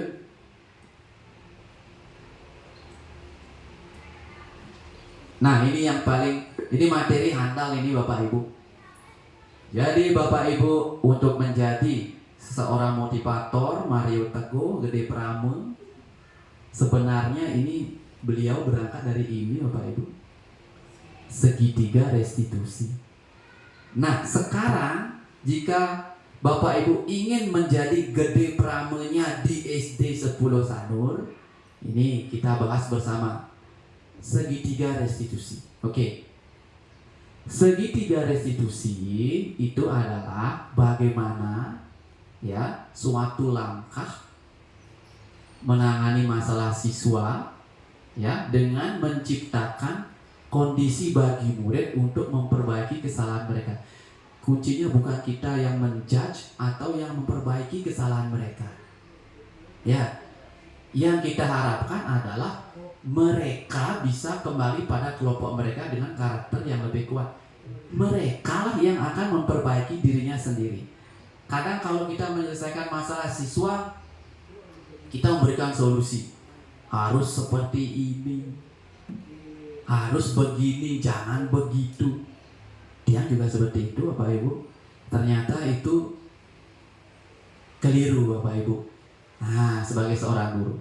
Nah, jadi dengan melalui restitusi, ya restitusi itu adalah ini Bapak Ibu, menciptakan kondisi bagi murid untuk membagi kesalahan mereka sendiri, membantu murid menjadi lebih memiliki tujuan disiplin positif, serta memulihkan dirinya setelah berbuat salah. Memulihkan dirinya, dia yang memulihkan dirinya, bukan kita. Membantu murid untuk jujur pada diri sendiri dan mengevaluasi dampak dari kesalahan yang dilakukan. Terakhir, memberikan penawaran, bukan paksaan. Jadi kita tidak boleh memaksa. Kalau ada masalah, contoh kayak datang terlambat lagi. Datang terlambat, apakah kita akan memaksa? Pokoknya kamu sekarang terlambat, besok tidak boleh terlambat lagi. Bapak tidak mau tahu. Itu bukan solusi. Nah, selanjutnya, nah inilah segitiga restitusi. Bentuknya seperti segitiga, tetapi di dalam segitiganya itu ada bagian-bagian. Yang di bawah itu ada tahap menstabilkan identitas. Menstabilkan identitas, kemudian yang di sampingnya itu adalah lanjutkan dengan memvalidasi tindakan murid yang salah. Kemudian yang terakhir itu adalah menanyakan keyakinannya. Seperti apa Pak kata-katanya kalau menyelesaikan masalah murid seperti ini. Kita mulai dari menstabilkan identitas. Contoh, ada siswa yang terlambat. Kita bisa berkata seperti ini. Kenapa kamu terlambat? Iya Pak, saya bangun kesiangan. Nah, kita bisa berkata seperti ini. Setiap orang pasti pernah melakukan kesalahan. Itu bisa kita munculkan di saat kita menstabilkan identitas siswa. Kemudian yang kedua, kamu bukan satu-satunya yang pernah melakukan ini. Ini kita bisa gunakan untuk membandingkan bahwa bukan dia saja yang bisa terlambat, termasuk saya juga. Nah, nanti akan ada video Bapak Ibu kayak gimana detailnya. Kayaknya kalau video Bapak Ibu bisa memahami lebih dalam. Kemudian di memvalidasi tindakan yang salah, itu kata-katanya yang muncul, kamu tentu punya alasan mengapa melakukan itu. Nah, itu yang akan muncul. Kemudian di menanyakan keyakinan, ini nilai-nilai apa yang telah kita sepakati. Ini sebenarnya mengingatkan keyakinan kelas yang sudah kita buat. Kalau menangani siswa yang terlambat, ya keyakinannya itu kan apa? Tanggung jawab ya. Nah ini, tanggung jawab Pak. Betul sekali.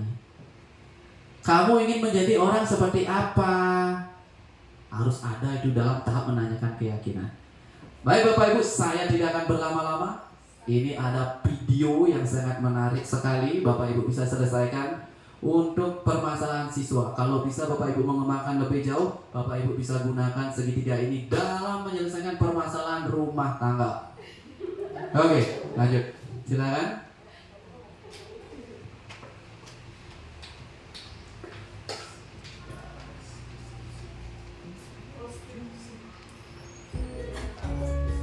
Restitusi Bu. Salam dan bahagia Ibu dan Bapak Guru hebat. Pada video kali ini kita akan membahas tentang salah satu program disiplin positif yang diterapkan di lingkungan sekolah yang dikenal dengan nama restitusi.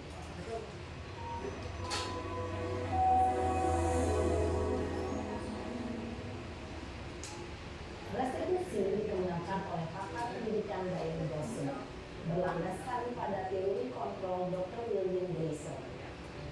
Segitiga restitusi adalah suatu proses dialog yang dijalankan oleh guru atau orang tua agar dapat menghasilkan murid yang mandiri dan bertanggung jawab.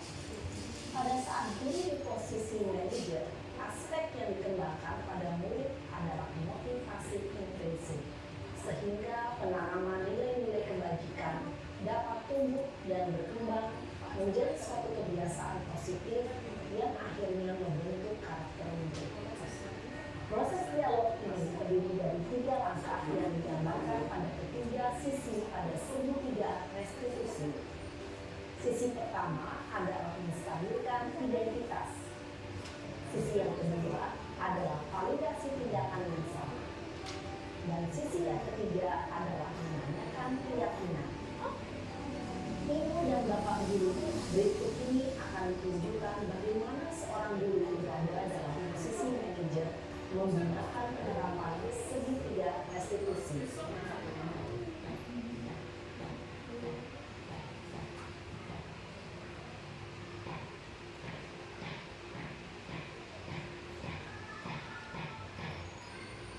Iya, Sarah.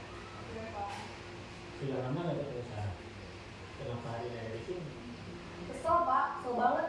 Masa aku dikatain tukang fitnah Pak? Ya aku marah lah. Aku gak dikatain Eka di depan kelas. Kesel banget. Oh begitu. Ya pasti kamu marah dan kesal. Bapak juga akan marah apabila ada yang menuduh Bapak seperti itu. Kemudian pada saat itu kamu mau melakukan apa? Ya saya langsung ngatain Eka lah Pak. Kesel banget. Saya bentak-bentak dia di depan teman-teman lain. Oh begitu. Pasti kamu melakukan seperti itu karena suatu alasan tertentu kan? Iyalah, masa saya diam saja Pak? Ya saya bela diri lah. Masa saya dituduh tukang fitnah? Ya wajar lah. Mempertahankan harga diri itu sesuatu yang penting buat kamu. Untung kamu tidak berpikir lebih gegabah lagi. Hanya meminta-minta. Iya Pak. Untung saya masih bersabar dan hanya meminta saja. Sudah gemes padahal. Saya pasti bela diri lah. Ya pasti ya. Tapi kamu memilih untuk tetap bertahan dan bersabar. Kamu memilih untuk tidak berbuat lebih parah lagi. Nah, sekarang coba kita lihat lagi tindakan kamu yang minta-minta Eka di kelas. Tindakan kamu itu kira-kira sesuai dengan keyakinan kelas atau prinsip kamu tidak? Enggak lah Pak. Capek Pak jadi pengarah. Jadi keyakinan atau prinsip mana yang kurang sesuai dengan keinginan kamu? Ya saya sebenarnya sangat menjadi orang lain. Mungkin saat itu saya menjadi emosi. Jadi tidak meminta sikap itu. Kamu meyakini tidak? Menghargai orang lain itu penting buat kamu. Yakin lah Pak. Iya, setuju. Kita harus saling menghargai. Namun, ada juga keyakinan yang kita sepakati yang perlu kita jalankan apabila kita sedang marah, kan? Ya, saya bisa lebih proaktif, mengembangkan diri sendiri.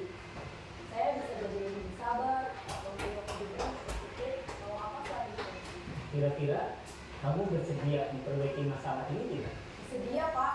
Kalau kamu memperbaiki masalah ini, kamu akan menjadi orang seperti apa? Saya akan menjadi orang yang bertanggung jawab kali ya Pak. Dan senantiasa proaktif. Iya. Menurut kamu, bagaimana rasanya menjadi orang seperti itu? Ya nyaman lah, bangga bisa bersabar dan menahan diri. Baiklah kalau begitu. Yuk kita pikirkan bagaimana memperbaiki masalah ini.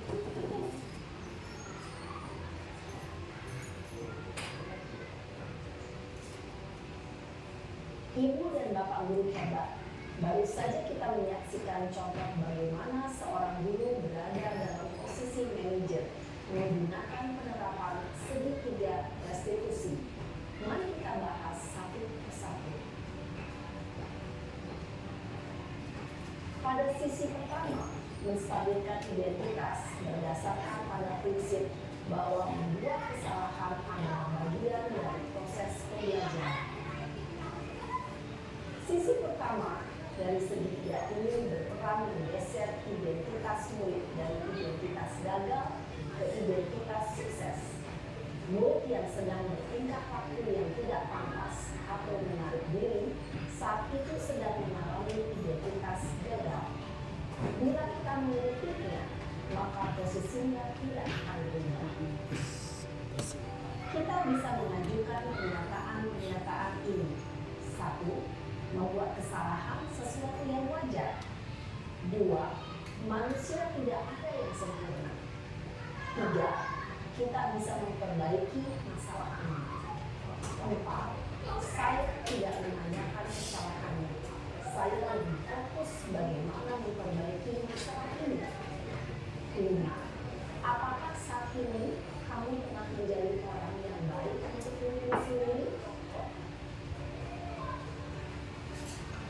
Pada sisi kedua, validasi tindakan yang salah. berlandaskan pada prinsip bahwa setiap perilaku berupaya memenuhi suatu kebutuhan tertentu. Guru yang telah memahami teori kontrol akan bergeser dari pemikiran stimulus respon menjadi proaktif dan mencoba untuk mengenali tujuan dari perilaku murid, mengenali dan mengakui kebutuhan murid ini dapat memperbaiki hubungan dengan murid tersebut. Pernyataan atau pertanyaan bisa disampaikan dengan nada suara tidak menghakimi atau memojokkan, sehingga dapat mengembalikan murid pada posisi positif. 1. Kamu bisa saja bertindak lebih gegabah lagi dari ini. 2. Aku bukan melakukannya tanpa suatu alasan tertentu. 3. Kamu melakukannya karena mempertahankan sesuatu yang penting bagimu. 4. Mungkin kamu bisa mempelajari suatu perilaku baru yang lebih efektif. Bersediakah kamu mempelajarinya? Selanjutnya, kita akan simak sisi terakhir, yaitu menanyakan keyakinan.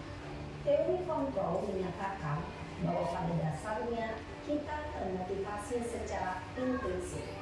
Pada saat perilaku yang salah telah divalidasi dan identitas sukses telah stabil, maka murid telah siap menaikkan keyakinan-keyakinannya dengan tindakannya yang salah dan pemikirannya telah bergeser ingin menjadi orang yang dituju. Pertanyaan-pertanyaan ini dapat menaikkan keyakinan-keyakinan yang dianut murid. 1. Sebagai keluarga atau kelas, apa yang kita yakini? 2. Nilai apa yang telah kita sepakati? 3. Seperti apa gambaran sebuah kelas yang ideal bagi kami? 4. Kamu ingin menjadi orang seperti apa?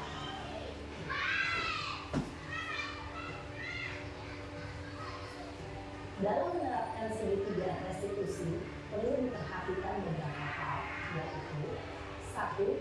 Perilaku yang salah perlu dikaitkan dengan nilai-nilai atau keyakinan-keyakinan yang telah disepakati atau dituju. 2. Kesediaan orang yang melakukan kesalahan untuk memperbaiki masalah. 3. Pemecahan masalah sebisa mungkin relevan atau memiliki hubungan dengan masalah yang ada. 4. Usaha. Perlu adanya suatu usaha perbaikan dari pihak yang berbuat kesalahan. 5. Waktu. Perlu didedikasikan waktu dari pihak yang berbuat kesalahan. Tanyakan kapan akan mulai dilakukan usaha untuk memperbaiki masalah. Dengan memahami struktur penerapan segitiga restitusi, diharapkan diri dapat menerapkan posisinya sebagai manajer dengan mengajukan pertanyaan-pertanyaan bermakna yang dapat membuat murid menjadi lebih percaya diri, bertanggung jawab, dan mandiri. Nah, ibu bapak guru perlu tidak mengikuti ketiga tahapan dalam segitiga restitusi bergantung pada ringan beratnya suatu permasalahan. Misalnya, bila permasalahan tersebut ringan, maka tidak perlu dijalankan secara berurutan. Bahkan bisa semudah menanyakan apa keyakinan yang kita sepakati. Dengan menjalankan segitiga restitusi, dengan mengajukan pertanyaan-pertanyaan bermakna, diharapkan murid menjadi lebih kuat secara pribadi, dapat membuka wawasan murid, dan dapat menyelesaikan permasalahannya sendiri, semakin percaya diri, mandiri, dan berpikir. Salam berbahagia, ibu bapak guru hebat.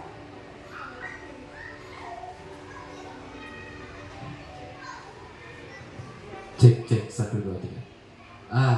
Demikian Bapak Ibu video penerapan segitiga restitusi. Sederhananya, tepuk tangannya dulu dong. Oke, next Pak Agus. Saya lupa, oh ini dia.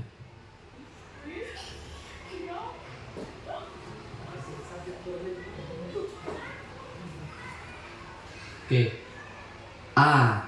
Intinya Bapak Ibu, kalau masalah yang Bapak Ibu temukan itu rumit, baru ini senjatanya Bapak Ibu, segitiga restitusi. Kalau masalahnya cuma kehilangan uang, kalau Bapak Ibu misalnya ingin memanggil orang yang kehilangan uang langsung di hadapan Bapak Ibu untuk menerapkan segitiga restitusi, rasanya belum efektif. Nah, bisa nanti kayak perkelahian di kelas, datang terlambat, misalnya pelecehan seksual, itu bisa diselesaikan dengan segitiga restitusi. Saya ingin bertanya dulu, dalam segitiga restitusi posisi guru ataupun posisi kontrolnya itu cenderung kemana Bapak Ibu? Ada yang tahu? Kan tadi ada posisi penghukum, pembuat rasa bersalah. Pak Asra? Manajer. Setuju Bapak Ibu? Setuju. Pokoknya apapun yang terjadi, kita harus menyelesaikan masalah dengan memposisikan diri sebagai manajer. Nah Bapak Ibu, tidak terasa 2 jam sudah kita ada di ruangan ini, ya. Nah jadi sebagai penutup, ya ini sudah kita bahas ya. Nah ini kasusnya nanti di Google Form yang sudah saya sediakan ya. Nanti saya sudah kirim ke grup. Nanti tolong itu dianalisis. Nanti akan saya lihat kayak gimana nanti analisis Bapak Ibu terhadap kasus yang ada di sini.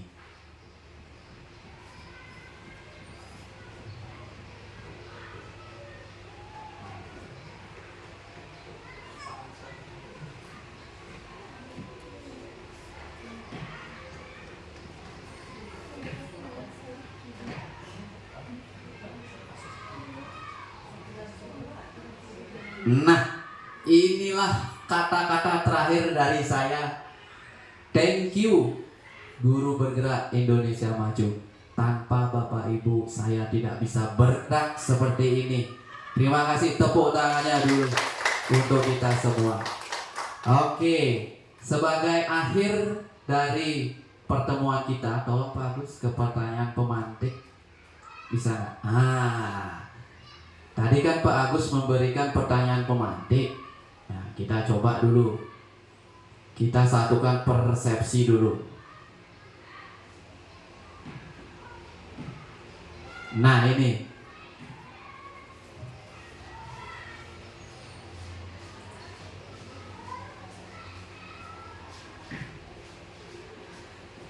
Satu dulu. Hukuman dapat mendisiplinkan anak. Setuju apa tidak Bapak Ibu? Ada setuju? Ada setuju? Oke, jawabannya apa Bu Put? Kalau Bu Put setuju. Oke, kalau Pak Astra? Sangat tidak setuju. Bu Mar? Tidak setuju. Jawabannya tidak setuju. Bisa kita sepakati? Bisa, ya. Jadi benar Bapak Ibu, hukuman dapat mendisiplinkan anak itu, kalau saya pribadi tidak setuju. Ada yang lebih penting dalam mendisiplinkan anak itu dengan cara restitusi, ya. Nah, itu yang gini.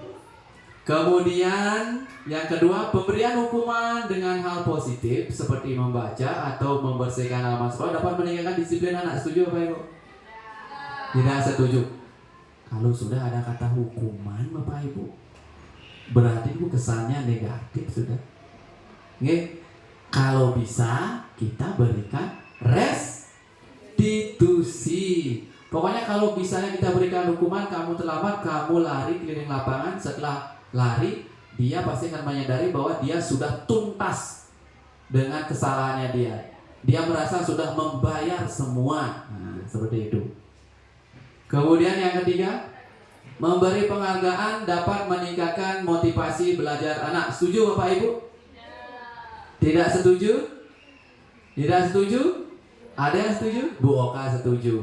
Oke, begini. Memberikan penghargaan dapat meningkatkan motivasi belajar anak. Saya akan setuju, ya.